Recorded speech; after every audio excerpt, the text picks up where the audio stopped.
They called us primitive, violent, unworthy of standing among the stars. When the Galactic Council cast Earth into the void, they believed they were solving a problem.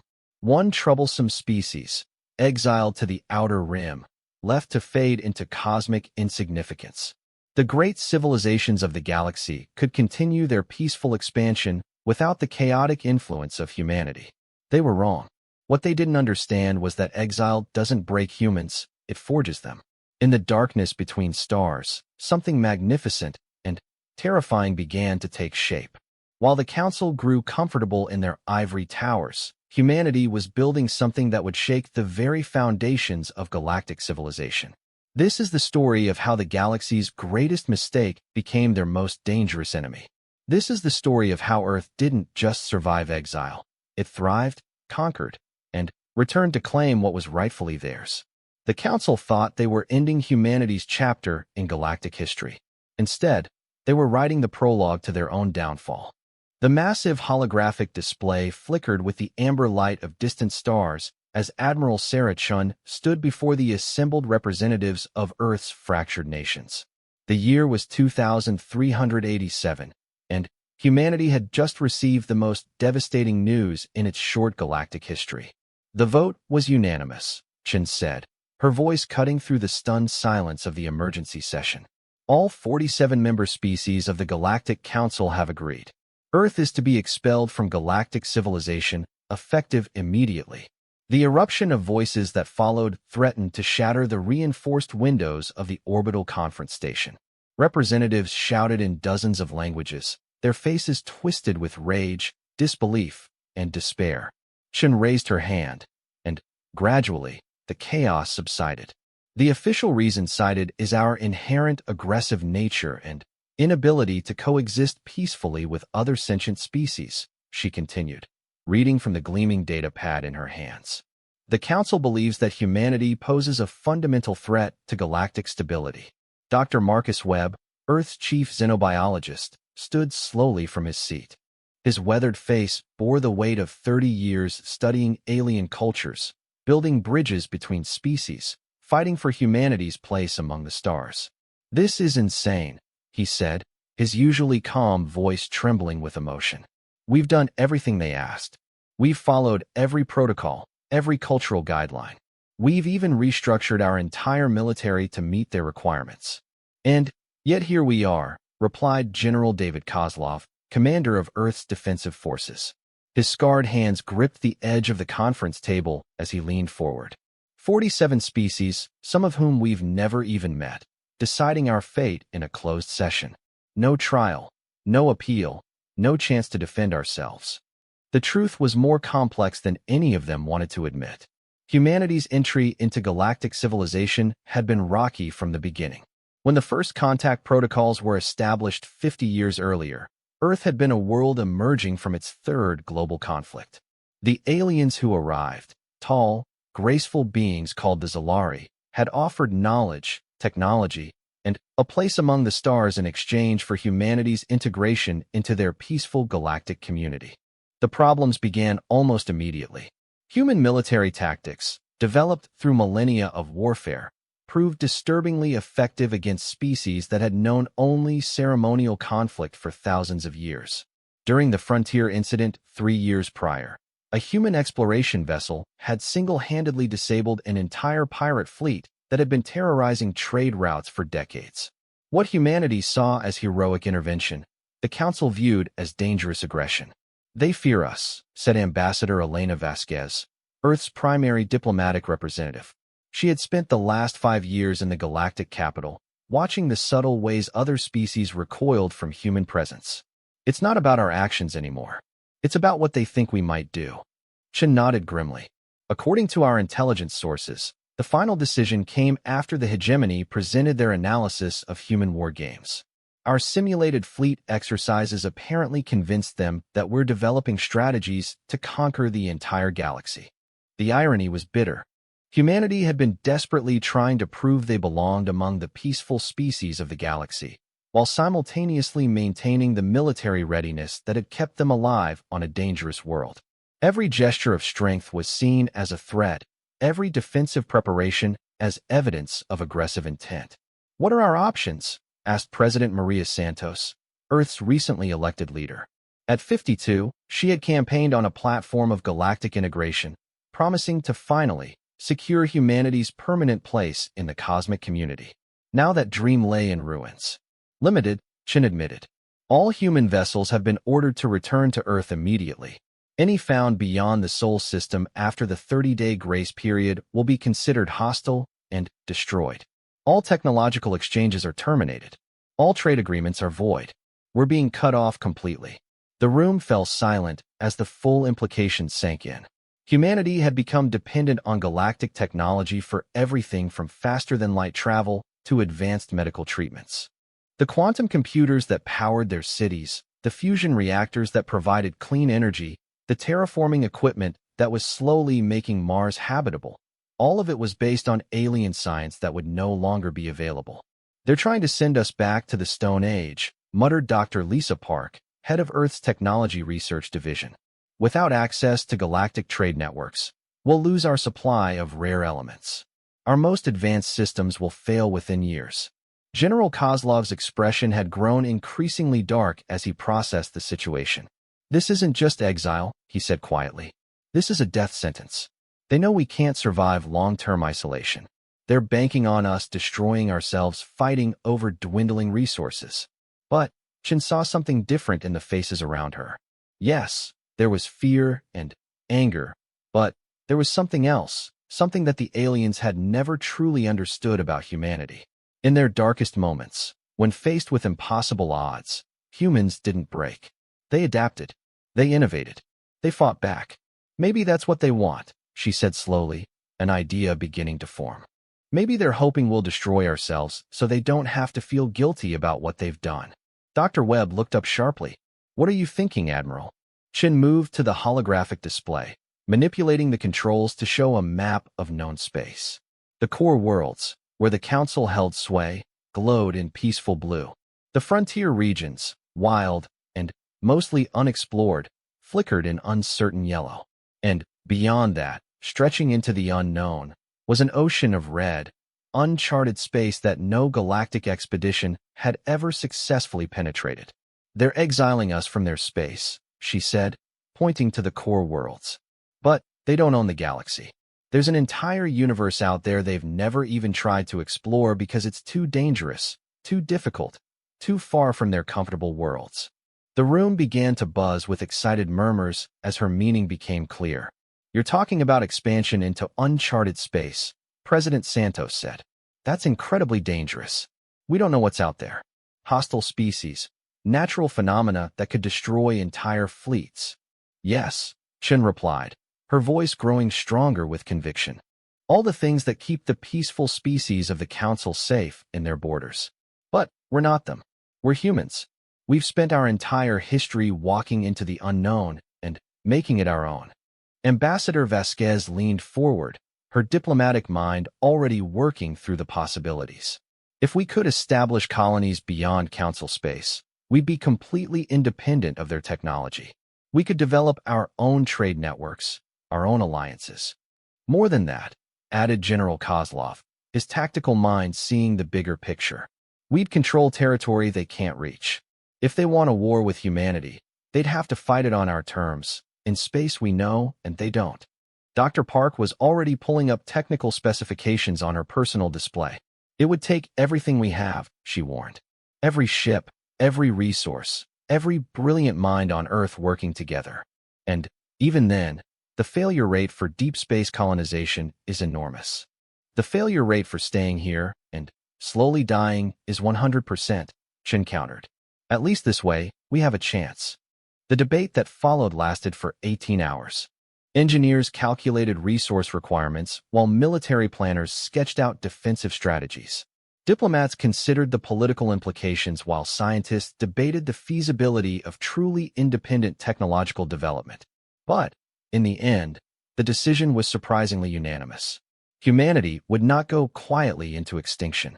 They would venture into the unknown, build something new, and show the galaxy what they were truly capable of. The Exodus project, as it came to be known, began immediately. Every human world contributed what they could: ships, supplies, personnel, knowledge.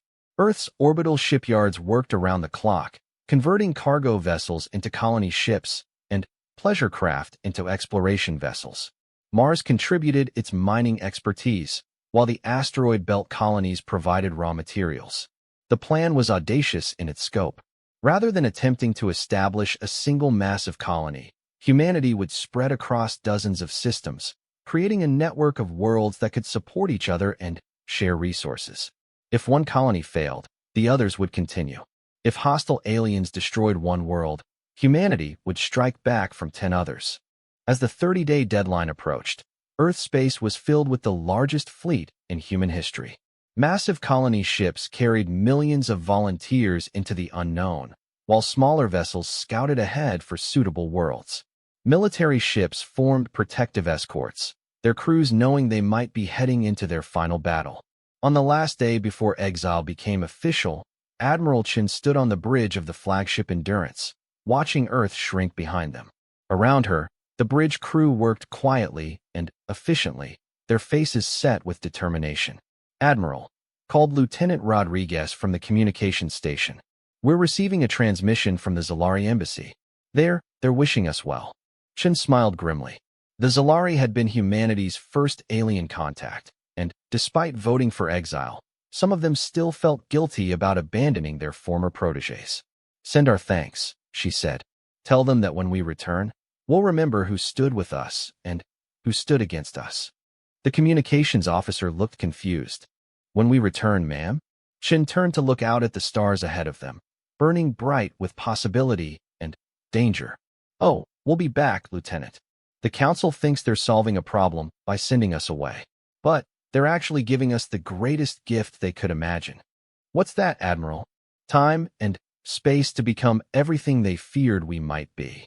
As the human fleet crossed into uncharted space, leaving the familiar stars of Council territory behind, Chun felt a strange sense of anticipation. The aliens had exiled humanity because they were afraid of what humans might become. Now they were about to find out if that fear was justified.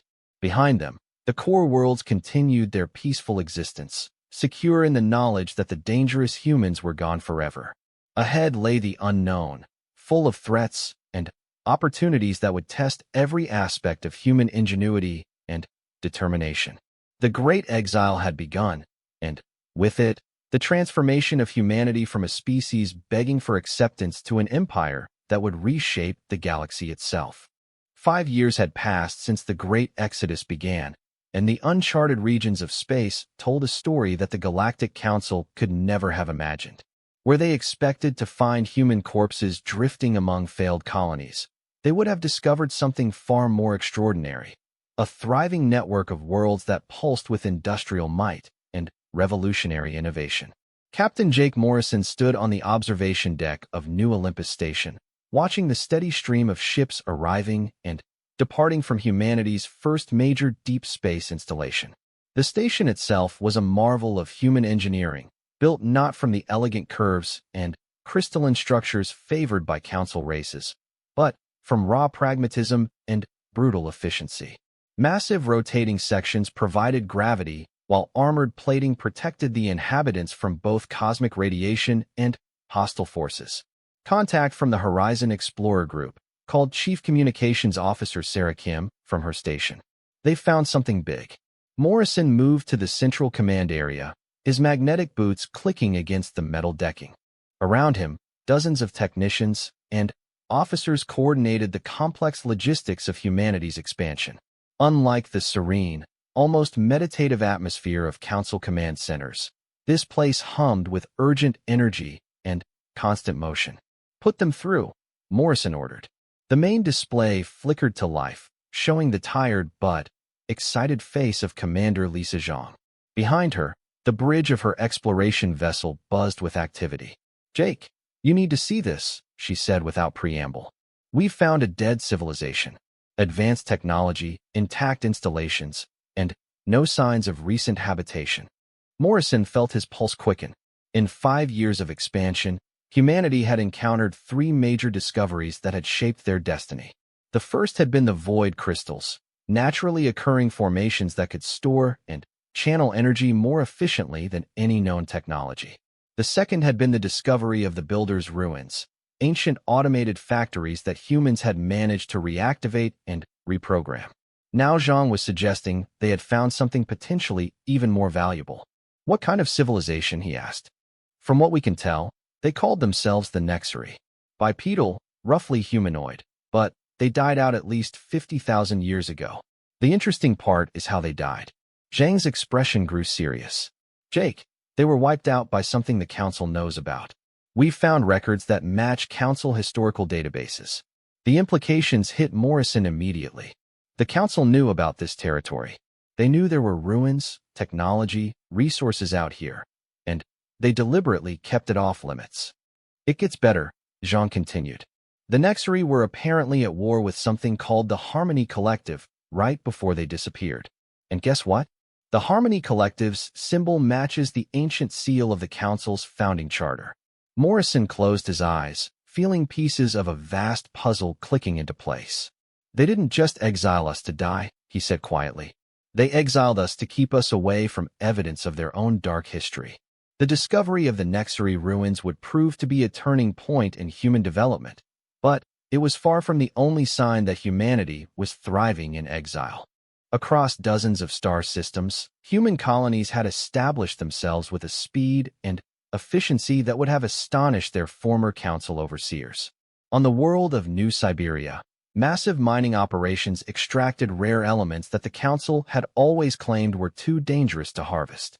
Human engineers, working with typical disregard for impossible safety margins, had developed techniques that could strip entire asteroids clean while maintaining perfect safety records. Dr. Elena Rodriguez, the chief scientist on New Siberia, stood before a massive holographic display showing mineral extraction rates. Around her, the underground facility bustled with activity as automated systems processed materials at rates that would have seemed like fantasy just years earlier. The council species were afraid to mine these elements because of the radiation exposure, she explained to her assistant, Dr. Chen Wei, a brilliant young physicist who had volunteered for exile rather than abandon his research. But they never considered the possibility of using remote-controlled systems with human ingenuity directing them. Chen nodded, manipulating the holographic controls to show efficiency charts. Our output is already exceeding what any council world produces, and we're doing it with a tenth of their infrastructure investment. But the real revolution was happening on the world of Prometheus, where humanity's greatest minds had gathered to tackle the problem that had always held them back: technological dependence on alien science. Professor Maria Santos, no relation to Earth's former president, had established what she called the Independence Institute, a massive research complex dedicated to developing purely human technology. The sprawling facility covered hundreds of square kilometers, housing laboratories, factories, and testing grounds where humanity's brightest minds worked to solve problems their own way. The council species developed their technology over millions of years, Santos explained to a group of newly arrived researchers. They had the luxury of gradual, peaceful progress. We don't have that luxury, so we have to think differently. The results of that different thinking were evident everywhere in the facility. Instead of the council's elegant quantum computers that required rare crystalline matrices, humans had developed crude but effective bioneural networks that used engineered bacterial colonies to process information. Rather than graceful energy weapons that took centuries to perfect, human engineers had created devastating particle beam weapons in just 3 years. We're not trying to replicate their technology, Santos continued. We're trying to surpass it. The proof of human progress was most visible in their military capabilities. General David Kozlov, now commanding the Colonial Defense Force from his headquarters on the fortress world of Sparta, had overseen the development of a military machine unlike anything the galaxy had ever seen. The council species fight wars like they're elaborate dances, Kozlov explained to his senior officers during a strategic planning session. Beautiful, graceful, predictable. They have rules about civilian casualties, about which weapons are acceptable, about proper notice before attacks. They've forgotten that war is about winning, not looking elegant. The human fleet that had emerged from 5 years of desperate innovation was a testament to that philosophy. Ships built from Nexari-inspired designs, powered by void crystal technology, and armed with weapons that Council strategists had never imagined. But, more importantly, they were crewed by humans who understood something the peaceful species had forgotten. Sometimes violence was not just necessary, but righteous. The first test of human military capabilities had come during the Corinth incident, when a species called the Ravagers had attacked the human colony on Corinth Prime. The Ravagers were one of the few genuinely hostile species in the galaxy, tolerated by the Council only because they confined their attacks to the lawless frontier regions. Colonel Sarah Martinez had been commanding the colony's defenses when the attack came. 3 massive Ravager ships, each capable of reducing a planet's surface to molten rock, had emerged from hyperspace expecting to find defenseless human settlements. They opened fire immediately, Martinez later reported to General Kozlov. No warnings, no demands, just pure aggression aimed at civilian targets. That was their first mistake. The Ravagers had expected human resistance to be similar to the few other species they had encountered in the frontier regions, desperate, disorganized, ultimately futile. Instead, they found themselves facing coordinated defensive fire from concealed weapons platforms, followed by a counterattack that defied every principle of civilized warfare they understood. We hit them with everything we had, Martinez continued. Kinetic weapons that punched through their shields like paper, electromagnetic pulse bombs that fried their electronics, and boarding parties that fought room to room through their ships. The battle had lasted less than 6 hours. When it ended, 2 Ravager ships were drifting hulks, and the third was fleeing toward Council space with its crew screaming warnings about the demon humans into every communication channel they could access. But the real victory wasn't military, it was psychological. Word of the Corinth defense spread throughout the frontier regions, carried by traders, explorers, and refugees. For the first time in galactic history, someone had not just survived a Ravager attack, but completely destroyed their fleet. The response was immediate and transformative. Species that had been paying tribute to the Ravagers for generations began sending delegations to human space, seeking protection and alliance. Traders who had been afraid to venture into the dangerous frontier regions now traveled under human escort. Most importantly, other exile species, beings cast out by the Council for various reasons, began seeking refuge in human territory. Dr. Marcus Webb, now serving as humanity's chief xenobiologist for the Colonial Authority, found himself busier than ever as new species made contact with human colonies. They're not like the Council species, he explained to Admiral Chun during a secure communication. These are survivors. Fighters. Species that were exiled for being too aggressive, too independent, too willing to question authority. They're natural allies. The first major alien ally had been the Karaki, a species of insectoid engineers who had been exiled for developing weapons technology that the Council deemed too dangerous. Their industrial capabilities, combined with human tactical thinking, had accelerated colonial development beyond all projections. We built this station in 6 months, said Hive Engineer Kthrak, gesturing toward the massive construction project outside New Olympus Station. Council species would need 6 years to complete similar structure. The Second Alliance had been even more significant. The Drachmari were a warrior species that had been exiled for refusing to abandon their military traditions. Their knowledge of space combat, combined with human innovation, was revolutionizing colonial defense force capabilities. Captain Theron Drachmari stood beside Admiral Chun on the bridge of the newest human battleship, watching final systems tests. Your species fights like Drachmari of old legends, he said in his deep, rumbling voice. Before the Council made us soft. But perhaps the most significant discovery was still unfolding in the deepest regions of human space, where Explorer Corps ships continued to push into territories that no Council species had ever dared to investigate. Commander Zhang's exploration of the Nexari ruins had revealed something that changed everything humanity thought they knew about the galaxy. The ancient civilization had left behind not just technology, but detailed historical records that told a very different story about the Council's rise to power. The Harmony Collective didn't just destroy the Nexari, Zhang reported during an emergency session with the Colonial Authority leadership. They systematically eliminated dozens of species over millions of years. Anyone who was too aggressive, too independent, too willing to develop dangerous technology. Admiral Chen felt a chill as the implications became clear. The Council isn't a peaceful alliance of enlightened species. It's what's left after all the dangerous species were eliminated. Dr. Webb nodded grimly. And now they've tried to do the same thing to us.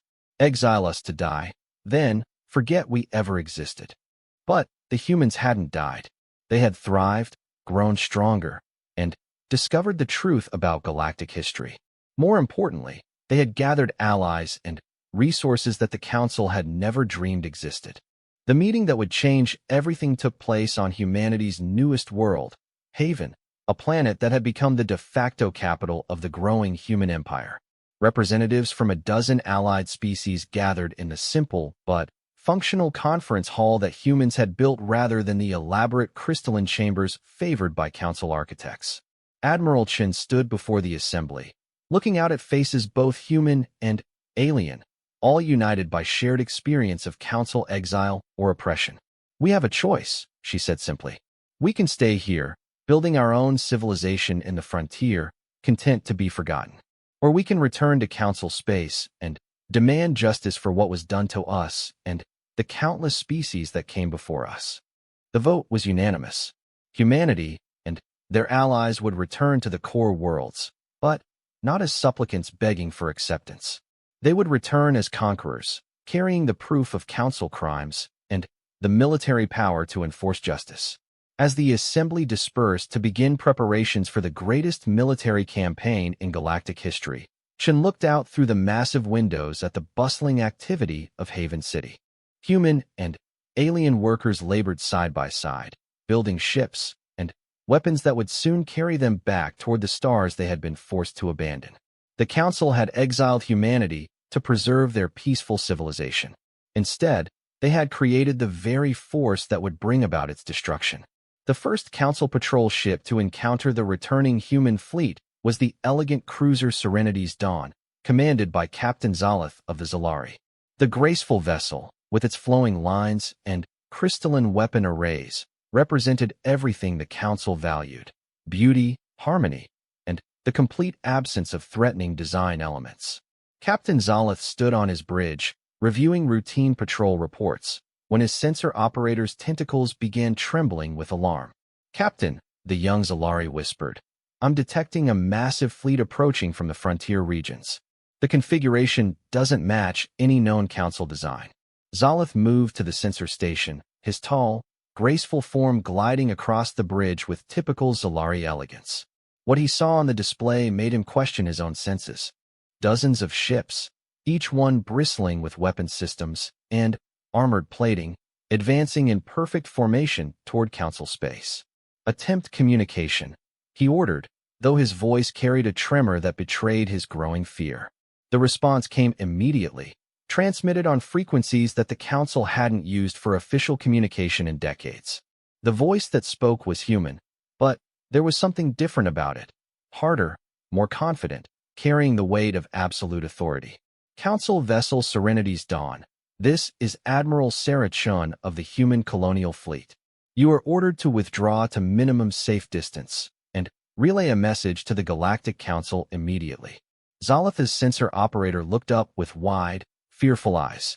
"Captain, these are the humans. The ones who were exiled 5 years ago." "Impossible," Zalith breathed. "They should be dead by now. The frontier regions are too dangerous for any civilized species to survive." But the evidence before him suggested otherwise. The human ships were not just surviving, they were thriving. Advanced designs that incorporated technology he didn't recognize, power signatures that exceeded anything in the Council fleet, and, most disturbing of all, escort ships that clearly belonged to alien species he had never seen before. "Admiral Chun," Zalith transmitted, trying to keep the tremor out of his voice. "I am Captain Zalith of the Council Patrol Service. You are in violation of your exile order. You must return to the frontier regions immediately." The response that came back would haunt Zalith for the rest of his life. It wasn't anger or desperation. It was something far more terrifying: complete, absolute confidence. "Captain Zalith," Admiral Chun replied, "humanity appreciates the courtesy the Zalari showed us during our exile. For that reason, You will be allowed to retreat and deliver our message unharmed. Other council species may not be so fortunate. What message? Zalith asked, though part of him didn't want to know. Tell the council that humanity has returned to claim justice for the crimes committed against us and the dozens of species that came before us. We have 7 days to prepare for our arrival at the council capital. After that, we will impose our own timeline. The transmission ended, leaving Zalith staring at sensors that showed the human fleet continuing its inexorable advance toward the core worlds. Around him, his bridge crew worked with the quiet desperation of beings who knew they were witnessing the end of everything they had ever known. The message that Serenity's dawn carried to the council capital sent shockwaves through the elegant spires of the galactic government. Emergency sessions were called as species representatives tried to comprehend what they were being told. This is impossible, declared Counselor Vex of the Altari, his crystalline voice ringing through the council chamber. We sent them into the frontier with primitive technology and limited supplies. They cannot have survived, let alone developed the capability to threaten us. High Counselor THYSS of the Viridians, the most senior member of the council, activated his communication implant and accessed the deepest historical archives. What he found there made his photosynthetic skin turn pale green with fear. Counselors, he said, his ancient voice carrying across the chamber. I have consulted the restricted archives. The humans are not the first aggressive species we have exiled to the frontier regions. There have been others throughout our history. A murmur of confusion rippled through the assembly. Most council members believed that the peaceful species currently represented were the natural state of galactic civilization. The Nexri exiled 47,000 years ago for developing weapons of mass destruction. The Corrand Empire banished 32,000 years ago for refusing to accept council authority. The Drakmari clans sent into exile 18,000 years ago for maintaining a warrior culture. THYSS paused, letting the implications sink in. None of them ever returned. None of them survived to threaten us again. Then, how do you explain what's happening now? Demanded Counselor Mirren of the Cascari. THYSS manipulated his control interface, bringing up long-range sensor data that the Council's most advanced monitoring stations had been collecting for months. The display showed a three-dimensional map of the frontier regions, highlighting areas of activity that had previously been dismissed as natural phenomena. Because the humans didn't just survive, THYSS said quietly. They built an empire. And it appears they found our previous victims. The true scope of the threat became clear as intelligence reports flooded in from across council space. The human fleet wasn't just large, it was massive, incorporating ship designs and technologies that the council's own scientists couldn't identify. More disturbing were the alien vessels traveling alongside human ships, suggesting alliances that shouldn't have been possible. On the military command station orbiting the council capital, Fleet Admiral Korvash of the Selenari studied tactical projections with growing dread. The Selenari were one of the few council species that still maintained a functioning military, though it had been reduced to ceremonial duties centuries ago. Our entire active fleet consists of 200 vessels, he reported to the Emergency Military Committee. Most are exploration ships with minimal armament. The humans are approaching with over 800 ships, many of which appear to be dedicated warships. Defense Minister Quinn of the Altari manipulated the holographic display, trying to find some advantage in the Council's position. What about our defensive installations? The orbital platforms around the capital worlds. Designed to repel pirates and raiders, Korvash replied grimly. They were never intended to face a coordinated military assault. The humans appear to have studied our defensive capabilities extensively. The truth was even worse than the Council leadership realized. Humanity's intelligence network, built through alliances with exile species and extensive exploration of ancient ruins, had mapped Council defenses down to the smallest detail. Every weapon placement, every ship movement, every communication protocol had been cataloged and analyzed by minds that understood warfare in ways the peaceful council species had forgotten. On the flagship Endurance, Admiral Chun reviewed the final intelligence reports while her staff prepared for humanity's return to galactic politics. Around her, the massive command center hummed with activity as human and Alien officers coordinated the movements of the largest military force the galaxy had seen in millennia. Council fleet movements are exactly as predicted, reported Colonel Martinez, now serving as Qin's chief intelligence officer. They're trying to gather their ships into a defensive formation around the capital, but they don't have enough vessels to create an effective blockade. Qin nodded, studying the tactical display that showed council space spread out before them. 5 years of exile had given her time to think, to plan, and to prepare for this moment. The council had expected humanity to die quietly in the frontier. Instead, they had built something that would force the galaxy to confront its own dark history. "Signal the fleet," she ordered. "All ships are to maintain formation and continue on course. No aggressive actions unless fired upon first." "Admiral," called Commander Torres from the communication station, "we're receiving a transmission from the council capital. They're requesting a formal diplomatic meeting to discuss our grievances." Qin smiled coldly. "Of course they are. Now that they realize we have the power to destroy them, suddenly, they want to talk." But the human fleet's approach wasn't just about military intimidation. Hidden within the armored hulls of the massive ships was something that would shake the council far more than any weapon. The complete historical record of galactic civilization, reconstructed from the ruins of every species the council had destroyed. Dr. Marcus Webb stood in the archive chamber of the exploration vessel Discovery, surrounded by data cores containing 50,000 years of suppressed history. The Nexary ruins had been just the beginning.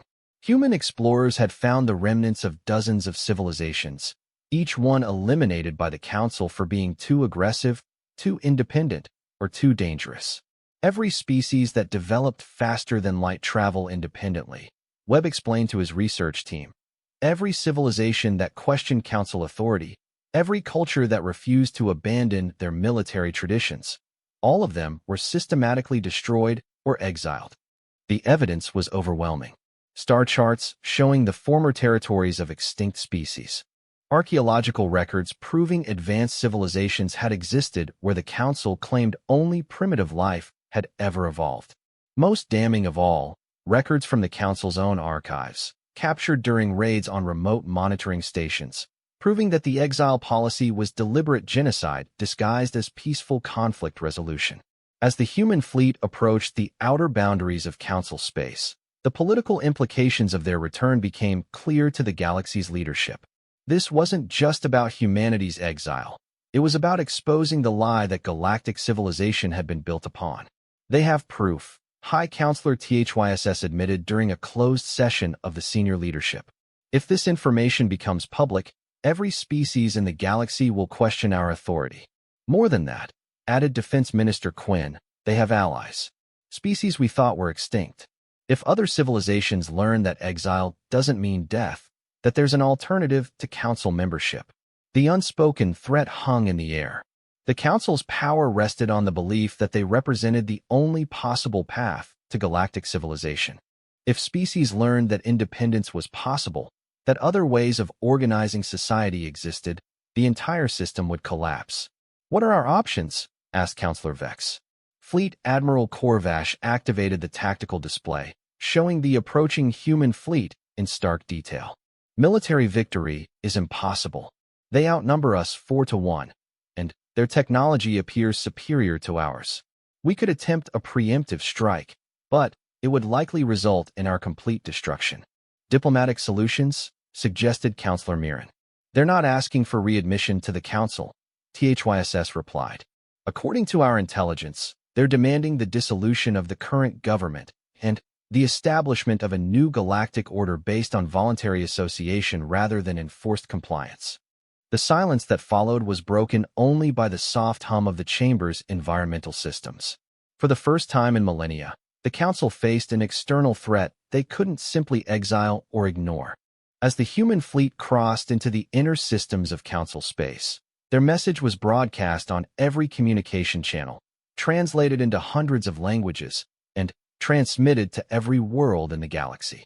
To all sentient species, Admiral Chen's voice rang across the stars. Humanity returns not as supplicants begging for acceptance, but as liberators bringing truth.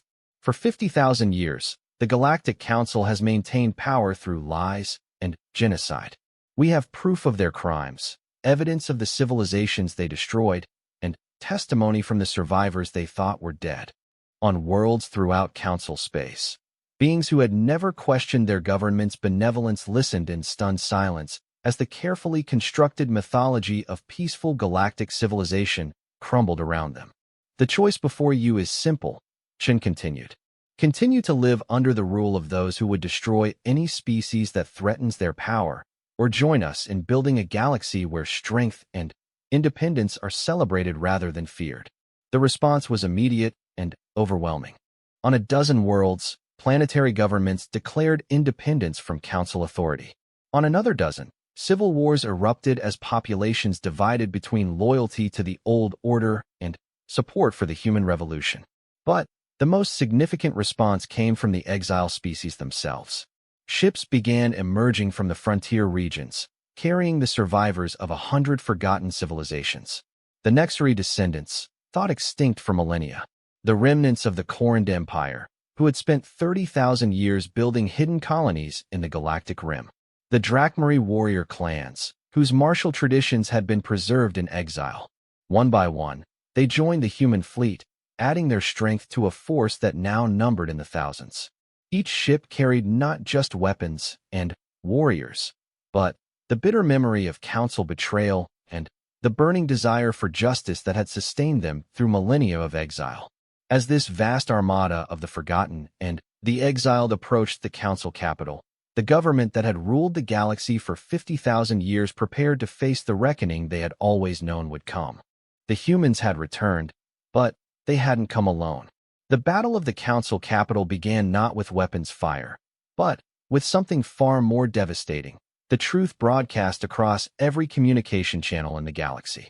Admiral Chen stood on the bridge of the Endurance as her fleet took position around the gleaming capital world of Zentera Prime. The planet below them represented 20,000 years of Council power, its crystal spires and floating cities a testament to the heights that peaceful civilization could achieve. But Chen knew the dark foundation upon which that beauty had been built. Open all channels, she commanded. Full spectrum broadcast.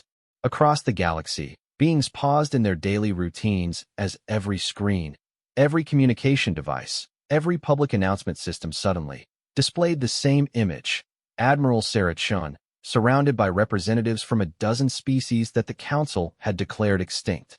Citizens of the galaxy, Chen began, her voice carrying the weight of absolute conviction.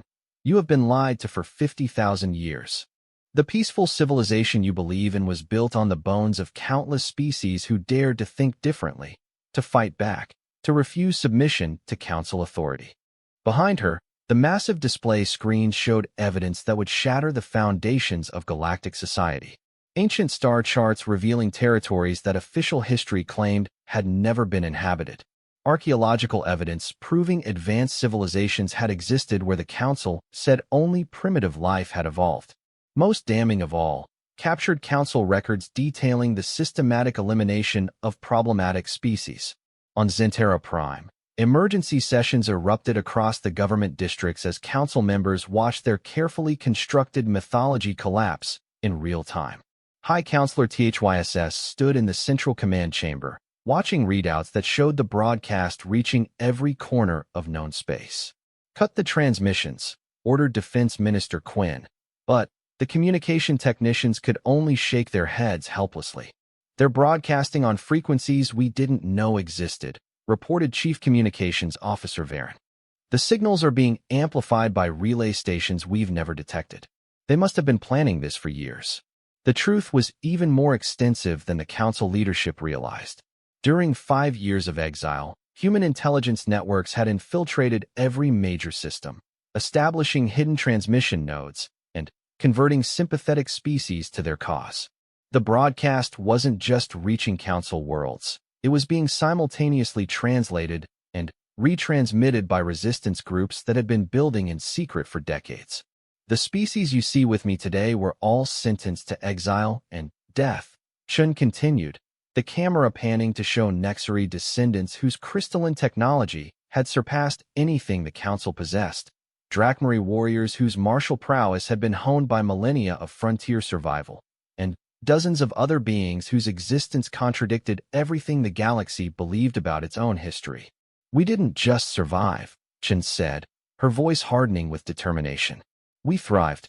We built something better than your council ever achieved. A true alliance of free species, united by choice rather than fear. The response across the galaxy was immediate and catastrophic for council authority. On the manufacturing world of Kepler-7, workers abandoned their posts to march on government buildings. On the agricultural planet of New Demeter, entire cities declared independence and began broadcasting messages of support for the human liberation fleet. Most significantly, on the military depot world of Fortress Prime, the garrison commanders opened their armories to civilian revolutionaries. But the real shock came from within the council fleet itself. Captain Zalith of the Serenity's Dawn stood on his bridge, watching the same broadcast as his crew. Around him, Zalari officers who had spent their lives believing in council benevolence struggled to process what they were learning. "Captain," whispered his communications officer, "the humans are requesting a private channel." Zalith authorized the connection, and Admiral Chen's face appeared on his personal display. "Captain Zalith," she said, "you and your crew have a choice to make. You can stand with the lie your government has built, or you can join us in creating something better. The Zalari were humanity's first contact with galactic civilization. You showed us kindness when we were weak. We haven't forgotten that." The decision that followed would echo through history. One by one, ships of the Council fleet began powering down their weapons and requesting permission to join the human alliance. Not all of them. Species like the Altari and Viridians remained loyal to the old order. But enough to demonstrate that the revolution wasn't just human anymore. "This is treason," declared Fleet Admiral Korvash as he watched his own ship's defect in real time. "I'm ordering all loyal vessels to engage the human fleet immediately." But even as the order went out, the response was fragmented and hesitant. Council military doctrine hadn't prepared for civil war, and many commanders found themselves unable to fire on ships that had been their allies just hours earlier. The first shots of the battle came not from the Council fleet, but from the orbital defense platforms surrounding Zentera Prime. Massive energy beams lanced out toward the human ships, their designers confident that no vessel could withstand such concentrated firepower. They were wrong. The human ships didn't try to avoid the defensive fire. They flew straight through it, their armor plating and shield systems absorbing punishment that would have destroyed any Council vessel. The technology the humans had developed during their exile, refined through alliance with survivor species, and powered by resources the Council had never dared to harvest, proved superior in every measurable way. "Return fire," Admiral Chun ordered calmly.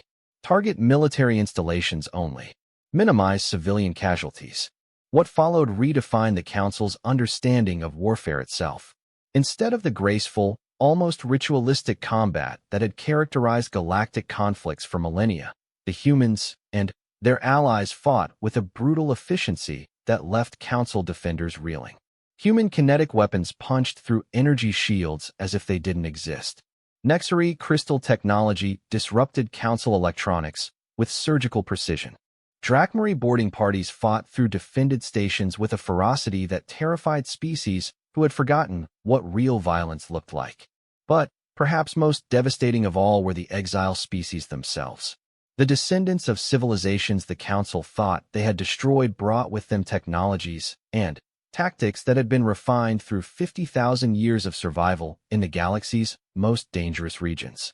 The Corran Empire remnants deployed gravitational weapons that could crush entire ships into compressed metal spheres.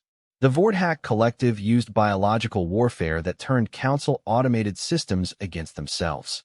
The Zheng Dynasty survivors unveiled stealth technology that made their ships effectively invisible until the moment they opened fire.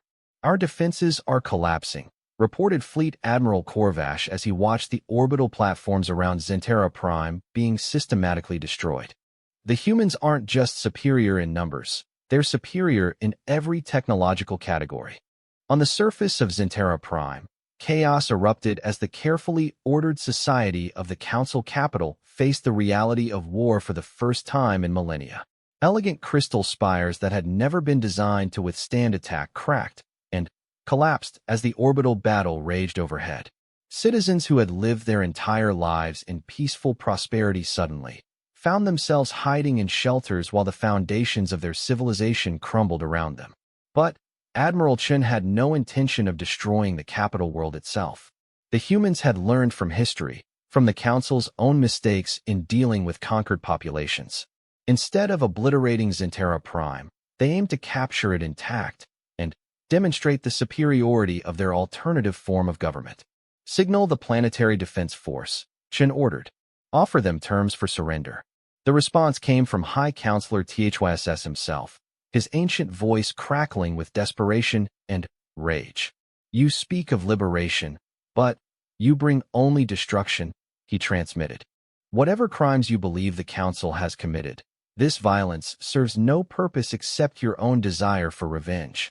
Chen's response was broadcast not just to THYSS, but to every remaining Council ship and to every world in the galaxy.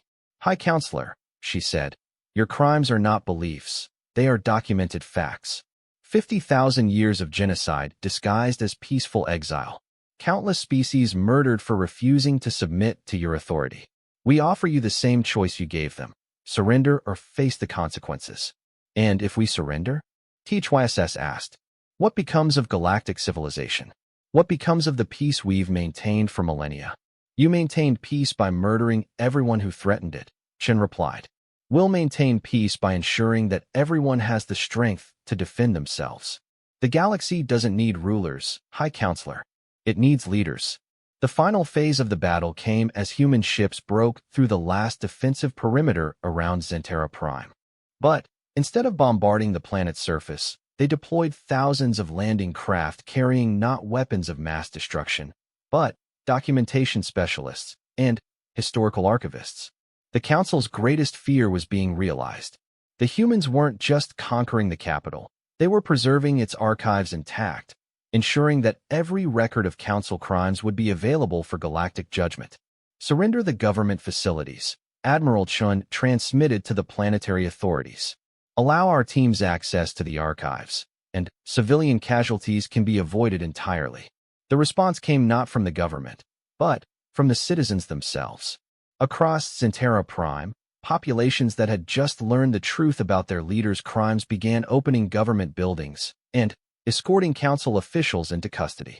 The revolution was no longer being imposed from outside. It was erupting from within.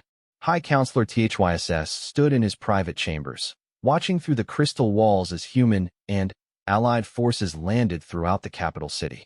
Around him, the collected artifacts of 50,000 years of galactic culture represented everything the Council had claimed to protect.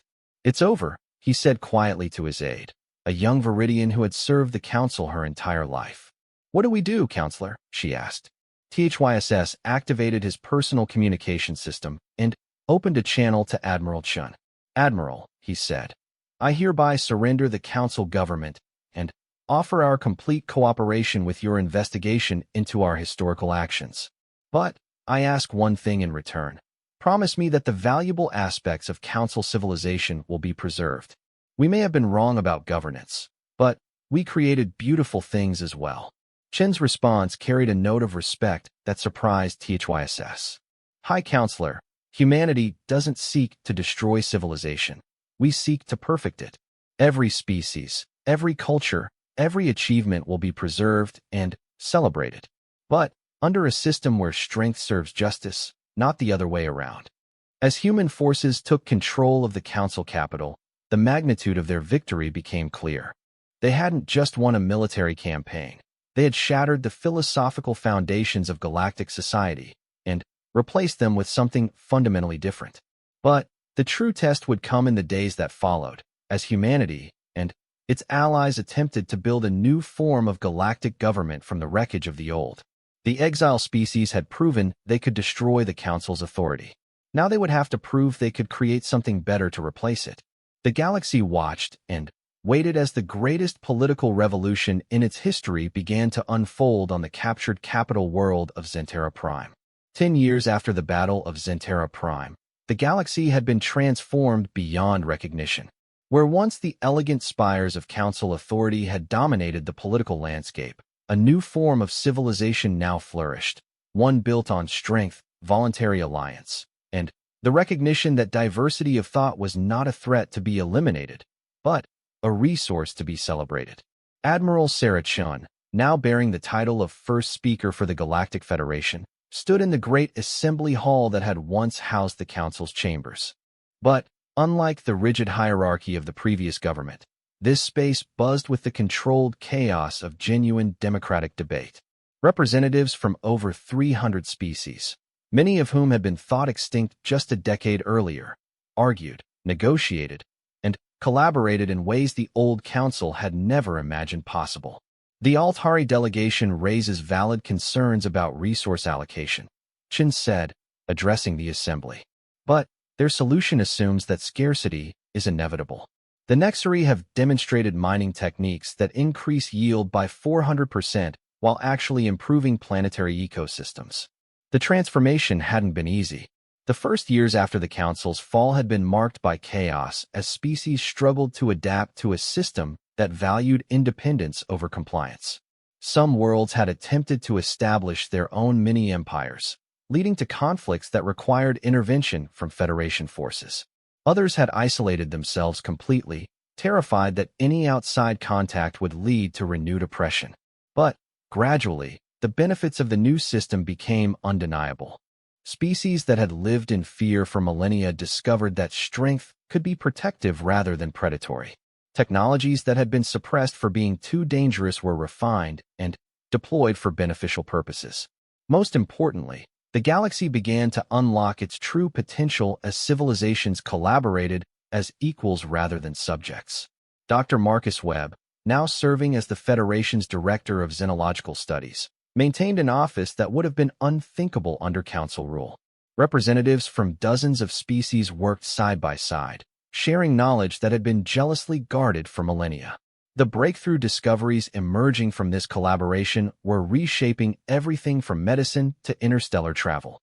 The Corn gravity manipulation technology, combined with human industrial methods and Nexari crystal engineering, Webb explained to a group of visiting journalists, has allowed us to construct megastructures that the Council never dreamed possible. We're building ring worlds, Dyson spheres, and habitat stations that can support billions of beings while leaving planets untouched. The most visible symbol of the New Order was the massive construction project orbiting the Federation capital, New Harmony Station, a city-sized habitat that served as both a diplomatic center and a demonstration of what cooperative civilization could achieve. Unlike the previous Council capital's crystal spires that emphasized beauty over function, New Harmony was designed around principles of durability, expandability, and defensive capability. Captain Jake Morrison, now commanding the Federation's premier exploration vessel, guided tours of the station for delegations from newly contacted species. Each group that visited left with the same expression of amazement that Morrison had come to recognize, the look of beings who suddenly realized what their own civilizations might become. The Council taught us that peace required submission, Morrison explained as he led a delegation of insectoid explorers through the station's industrial sectors. The Federation proves that peace is actually strengthened by diversity. Every species brings unique solutions to problems the others couldn't solve. But perhaps the most significant change was in humanity itself. The species that had once been desperate for acceptance among galactic civilization now served as its moral and military backbone. Human colonies throughout Federation space had become centers of learning and innovation, attracting beings from across the galaxy who wanted to study at the feet of the species that had transformed everything. President Elena Vasquez, Earth's leader during the Federation era, addressed the assembled human colonies via quantum communication from her office in Geneva. Behind her, the view showed a planet that had been transformed by its return to galactic prominence. Earth's cities now gleamed with alien technologies integrated seamlessly with human design, while its universities had become the premier educational institutions in known space. Our exile taught us something the Council never understood, Vasquez told the colonists. Strength isn't just about military power or technological superiority. True strength comes from the willingness to stand up for what's right, even when the cost is enormous. The military implications of this philosophy had reshaped galactic security entirely. The Federation Defense Force, commanded by General David Kozlov from his headquarters on the fortress world of New Sparta, represented something unprecedented. A military organization designed not to conquer territory, but to protect the right of all species to self-determination. We don't maintain these forces to threaten anyone, Kozlov explained to a gathering of military attaches from newly admitted Federation members. We maintain them to ensure that what happened under the Council can never happen again. No species will ever again face extinction for being too independent, too strong, or too willing to question authority. The FDF fleet that patrolled Federation space was a testament to cooperative engineering. Human tactical doctrine combined with Drachmary warrior traditions, Nexary crystal technology integrated with Corran gravitational weapons, and defensive systems based on innovations from dozens of species that had learned to survive in the galaxy's most dangerous regions.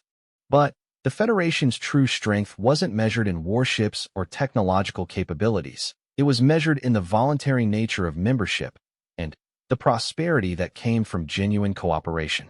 Ambassador Theron Drachmary, representing his warrior species in the Federation Assembly, had witnessed transformations that would have been impossible under Council rule. Under the old system, he reported to his clan leaders, Drachmary were forced to suppress our martial heritage to avoid exile. Under Federation law, we are honored for our warrior traditions while being encouraged to use those skills to protect the innocent rather than dominate the weak. The Drachmary military academies had become renowned throughout Federation space, training officers from dozens of species in combat techniques while emphasizing the ethical use of force. Their graduates served not as conquerors, but as protectors of civilizations that couldn't defend themselves. Similar transformations had occurred throughout former Council space. The Nexary descendants had emerged from hiding to establish crystal farms that produced materials impossible to synthesize artificially. The Corran Empire remnants had shared gravitational technologies that revolutionized space construction. Even species that had remained loyal to the Council during its fall had gradually come to appreciate the freedoms and opportunities available under Federation membership. High Counselor THYSS, the former leader of Council government, now served as a historical advisor to the Federation Assembly. His unique perspective as someone who had lived through both systems made him invaluable in understanding how to avoid repeating past mistakes. The Council's greatest error, he explained during a closed session with Federation leadership, was believing that peace required uniformity. We thought that if all species followed the same rules, thought the same thoughts, and pursued the same goals, conflict would become impossible. And, instead, Admiral Chen observed, you created a system where the only way to resolve conflict was to eliminate one side entirely. THYSS nodded sadly. The Federation has proven that conflict can actually strengthen civilization when it's resolved through negotiation rather than extermination. Your debates are louder and messier than Council sessions ever were, but they produce solutions we never could have imagined. The success of the Federation model had begun to attract attention from beyond the boundaries of known space. Deep space exploration missions, launched from the frontier worlds that humanity had established during their exile, were making contact with civilizations that had never heard of either the Council or the Federation. Commander Lisa Zhang, now leading the Federation's most ambitious exploration program, stood on the bridge of the survey vessel New Horizon as they approached a star system that promised to change everything. Long-range sensors had detected not just signs of intelligent life, but evidence of technology that surpassed anything in Federation space. They're scanning us, reported her Nexary sensor operator, his crystalline features reflecting the light from the tactical displays. The scanning technology is unlike anything we've encountered. It's actually reading our crew complement and individual biological signatures through our hull shielding. Zhang opened a communication channel, broadcasting the Federation's standard first contact protocol in every language their computers could synthesize. Unknown vessels. This is Commander Zhang of the Federation Exploration Service. We come in peace, seeking knowledge and friendship between our civilizations. The response that came back would reshape humanity's understanding of their place in the universe. Greetings, Federation vessel. We are representatives of the Ancient Assembly, the organization of species that has governed this region of the galaxy for over 3 million years. We have been observing your rise with great interest. The implications hit Zhang immediately.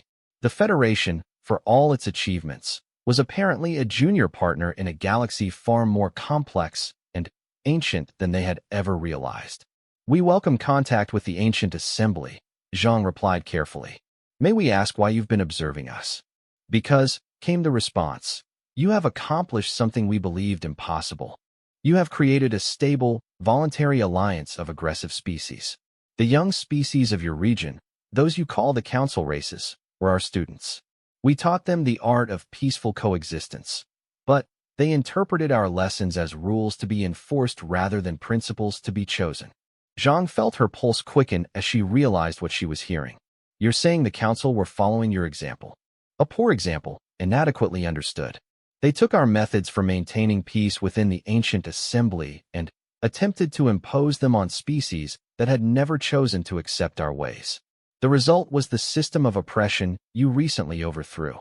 The conversation that followed would establish humanity and the Federation as the newest members of a galactic community that dwarfed their previous understanding of civilization itself. But, more importantly, it validated the path they had chosen. The Ancient Assembly has been searching for millennia for a model of government that could integrate aggressive species without destroying their essential nature, the alien representative explained. Your Federation appears to have solved that problem through the simple expedient of making strength serve justice rather than dominance. As the New Horizon was escorted toward the Ancient Assembly's capital, Zhang transmitted her findings back to Federation space. The message that reached Admiral Chen's office would begin the next chapter in humanity's extraordinary journey.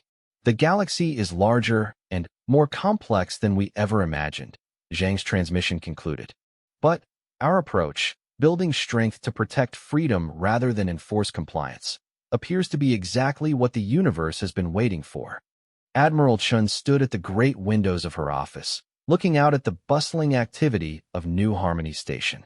Human and alien beings worked together on projects that would have been impossible under the old council system, while Federation ships departed for missions of exploration and protection throughout known space. The species that had been exiled for being too dangerous, too independent, too willing to fight for their beliefs, had become the foundation for a new form of civilization. They had proven that strength and peace weren't opposites, but partners in the greatest experiment in galactic history. The Council had exiled humanity, believing they were preserving their peaceful civilization from a dangerous influence.